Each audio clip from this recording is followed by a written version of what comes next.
Top quality और consistent performance के लिए सिर्फ सिल्वर पंप नाम याद रखना।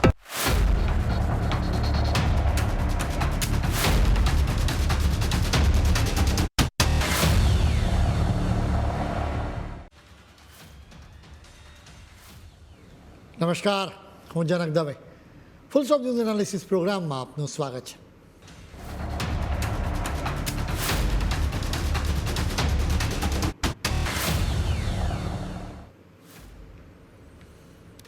અમેરિકન પ્રેસિડેન્ટ ડોનાલ્ડ ટ્રમ્પ ભારતને કભી ખુશી કભી ગમ આપી રહ્યા છે.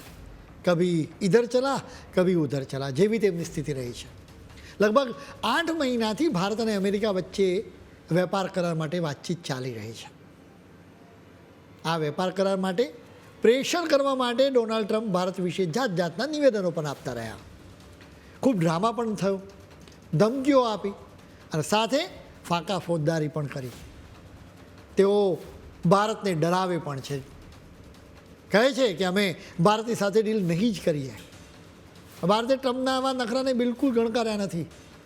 ભારત બિલકુલ પણ ઝૂક્યું નથી. હવે કહેવામાં આવી રહ્યું છે કે ટૂંક સમયમાં જ બંને દેશો વચ્ચે વેપાર કરાર થઈ જશે. બલકે આ ડીલ કરવા માટે અમેરિકા હવે મજબૂર બન્યું છે.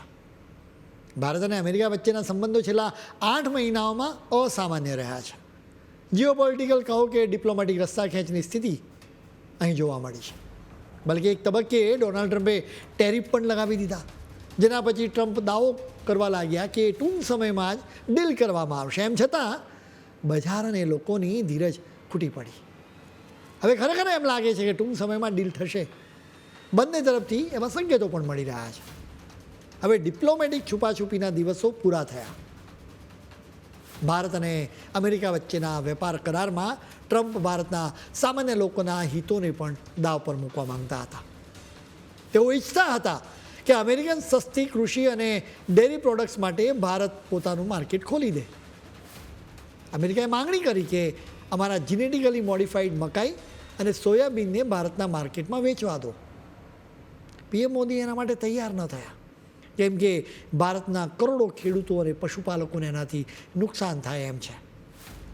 માત્ર ખેતી અને ડેરી પ્રોડક્ટ્સ જ નહીં, પરંતુ વેપાર કરારમાં એઆઈ, સૈન્ય સામગ્રી, રેર અર્થ મટીરિયલ્સ, કાપડ, ઇલેક્ટ્રોનિક્સ, નોકરીઓ અને દવા ઉદ્યોગ એમ અનેક ક્ષેત્રો એકબીજા સાથે જોડાયા છે. ડોનાલ્ડ ટ્રમ્પે ભારતને ઝુકાવવા માટે ખૂબ જ પ્રયત્નો કર્યા. તેઓ માનતા હતા કે દવા અને આઈટી જેવા ભારતના કેટલાક ક્ષેત્રો માટે અમેરિકાનું માર્કેટ ખૂબ જ જરૂરી છે, એટલે ભારત તેમની વાત માની જ લેશે. જોકે ભારતે તો નંબર 1 ઇકોનોમી અમેરિકાની સાથે શિંગડા ભેરવ્યા, જે ટ્રમ્પ માટે ખરેખર આઘાતજનક છે. દુનિયાના અનેક લોકોને સવાલ થઈ રહ્યો છે કે ભારતના આટલા આત્મવિશ્વાસનું કારણ શું હોઈ શકે. ટ્રમ્પે વિચાર્યું હતું કે તેમના ટેરિફના લીધે ભારતના અર્થતંત્ર પર અસર થશે. આપણા દેશમાં પણ અર્થશાસ્ત્રીઓ ટેરિફથી કેટલો અનર્થ થશે એની ગણતરી કરવા લાગ્યા હતા. જેમ કે એક સમય કહેવામાં આવ્યું હતું કે ટેરિફના લીધે જીડીપીમાં અમુક પોઈન્ટનો ઘટાડો થશે. એનાથી સાવ વિરુદ્ધ થયું. ભારતનું અર્થતંત્ર મજબૂતી બતાવવા લાગ્યું. ફોર્બ્સે ઓક્ટોબરના છેલ્લા અઠવાડિયામાં એક રિપોર્ટમાં કહ્યું હતું કે પ્રેસિડેન્ટ ટ્રમ્પે લાદેલા ટેરિફની અત્યાર સુધીમાં ભારતની જીડીપી વૃદ્ધિ પર મહદઅંશે અસરો જોવા મળી નથી. ઓગસ્ટમાં ટેરિફની ઘોષણા કરવામાં આવી હતી. એના પહેલાં ઇન્ટરનેશનલ મોનિટરી ફંડનો અંદાજ હતો કે આ નાણાકીય વર્ષમાં ભારતના અર્થતંત્રની વૃદ્ધિનો દર 6.4% થશે, જેના પછી ટેરિફ લાદવામાં આવ્યા હોવા છતાં આ જ સંસ્થાએ ઓક્ટોબરમાં કહ્યું કે હવે અમને લાગે છે કે ભારતના અર્થતંત્રનો વૃદ્ધિ દર 6.4 નહીં પણ 6.6% જ રહેશે. ટેરિફ લાદવામાં આવ્યા બાદ પીએમ મોદીની સરકારે સપ્ટેમ્બરમાં એક માસ્ટર સ્ટ્રોક ખેલ્યો હતો. સરકારે જીએસટીના દરોમાં ઘટાડો કર્યો, જેના લીધે ઘરેલું વપરાશ વધી ગયો, આર્થિક વૃદ્ધિ જોવા મળી. ટ્રમ્પે ટેરિફથી ભારતની ઇકોનોમી પર સ્ટ્રાઇક કરી ત્યારે સૌથી વધુ ચિંતા દવા અને આઈટી સેક્ટરને થઈ હતી. એકંદરે એમ જ મનાતું હતું કે આ ટેરિફના કારણે ભારતમાંથી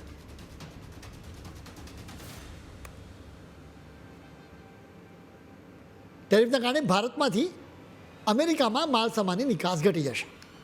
ઘટાડો જરૂર થયો, પરંતુ અપેક્ષા કરતાં ઘણો ઓછો થયો.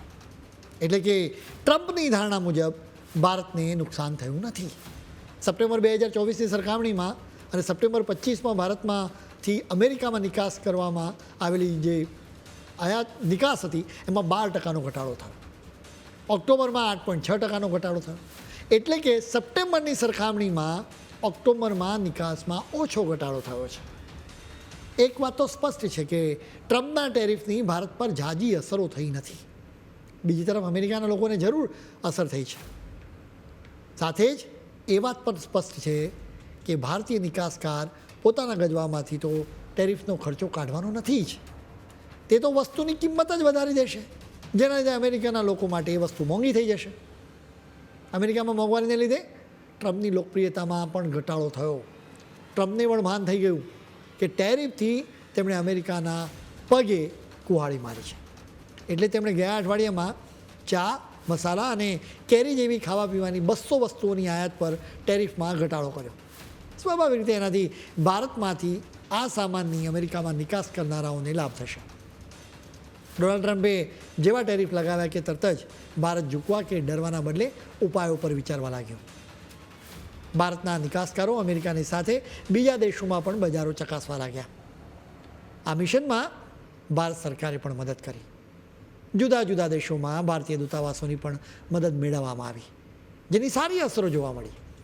એકંદરે ટેરિફથી ભારતને ઝાઝી અસરો થઈ નથી, પરંતુ અમેરિકાને એની સીધી અસર દેખાઈ રહી છે. એટલે જ ભારતે અમેરિકાની સાથે વેપાર કરવા માટે ઉતાવળ કે અધીરાઈ બતાવી નથી. ભારત અને અમેરિકા વચ્ચે વેપાર કરારમાં સૌથી મોટી અડચણ રશિયા હતો. રશિયાની પાસેથી ભારત ક્રૂડ ઓઇલ ખરીદે છે. એ અમેરિકાને બિલકુલ પસંદ નથી. એની પાછળ સીધું ગણિત રહેલું છે. રશિયા પાસેથી ભારત વધુ ક્રૂડ ઓઇલ ખરીદે એટલે રશિયાની તિજોરી ભારતીય રૂપિયાથી છલકાય. એ રૂપિયાથી યુક્રેનનું યુદ્ધ લડવામાં આવે.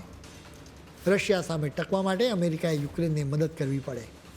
એટલે અમેરિકાની તિજોરી થોડી ખાલી થાય, જે ટ્રમ્પના મનમાં ખૂંચી રહ્યું હતું. અત્યાર સુધી રશિયન ઓઇલના મામલે ભારત અમેરિકાને બિલકુલ ગણકારતું જ નહોતું. હવે આ મામલે સ્થિતિમાં થોડોક ચેન્જ આવ્યો. નવેમ્બરમાં ભારતે રશિયન ઓઇલની ખરીદી ઘટાડી. હવે દિવસના લગભગ 9.48 લાખ બેરલ રશિયન ઓઇલની આયાત કરવામાં આવે છે. ઓક્ટોબરની સરખામણીમાં લગભગ અડધું ઓઇલ ખરીદવામાં આવી રહ્યું છે.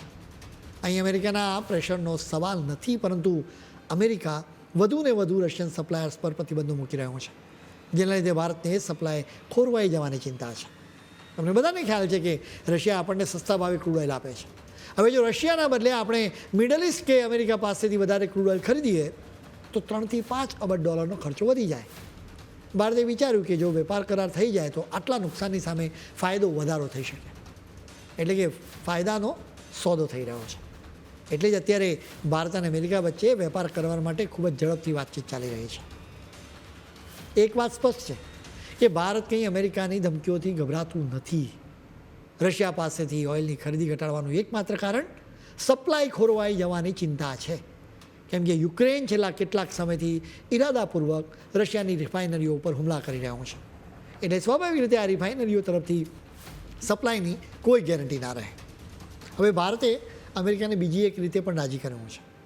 ભારતે વર્ષ 2026 માટે અમેરિકન ગલ્ફ કોસ્ટ પાસેથી 22 લાખ ટન એલપીજીની આયાત કરવા માટે લાંબા ગાળાનો કોન્ટ્રાક્ટ સાઇન કર્યો છે, જે ભારત દ્વારા કરવામાં આવતી વાર્ષિક એલપીજી આયાતના લગભગ 10% છે. બીજી તરફ અમેરિકા તરફથી ક્રૂડ ઓઇલની આયાત પણ વધી છે. અત્યારે ભારત અને અમેરિકાના અધિકારીઓ વેપાર કરાર કરવા માટે વાતચીત કરી રહ્યા છે. હજી 3 મુદ્દા ખૂબ જ સંવેદનશીલ છે. સૌથી પહેલો મુદ્દો ખેતીનો છે, જેના વિશે અમે તમને પહેલાં જ વાત કરી. પીએમ મોદીની સરકાર નથી ઈચ્છતી કે અમેરિકાની ખેત પેદાશોની ભારતમાં એન્ટ્રી થાય.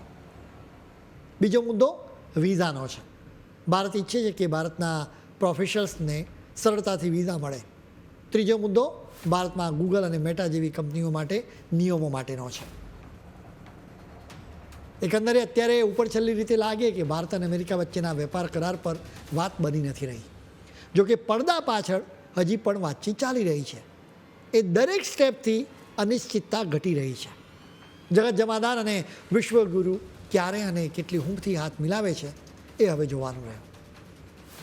ભારત પોતાની સાથે હાથ મિલાવવાનો હાથ હંમેશા મજબૂત કરે છે અને હાથ મરડવાની કોશિશ કરનારનો હાથ તોડી પણ નાખે છે.